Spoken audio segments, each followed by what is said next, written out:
আসসালামু আলাইকুম। Hello everyone, little baby and mom blogs চ্যানেলে সবাইকে আরও একবার স্বাগত জানাচ্ছি। যে যেখান থেকে আমাদেরকে দেখছেন, আশা করি আল্লাহর রহমতে সবাই ভালো আছেন। আমরাও আলহামদুলিল্লাহ ভালো আছি। বিকালের নাস্তাতে ছোলা মুড়ি মাখা কার না ভালো লাগে।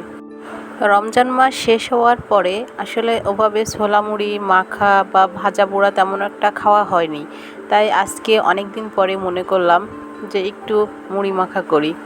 আর আপনাদের ভাইয়া তো এইভাবে ছোলা মুড়ি মাখা খেতে খুবই পছন্দ করে, আমারও মোটামুটি ভালো লাগে, তাই মাঝে মধ্যে এভাবে ছোলা দিয়ে এবং বিভিন্ন ধরনের ভাজা দিয়ে মুড়ি মাখা করে খাওয়া হয়। যেহেতু গরম পড়ে গেছে, বিকালটা অনেক বড়, তাই বিকালের নাস্তাতে একটু ভাজা পোড়া খেতে ইচ্ছা করে। বিকালের নাস্তাতে আপনারা কে কে এভাবে ভাজা মুড়ি খেতে পছন্দ করেন অবশ্যই আমাকে কমেন্ট করে জানাবেন।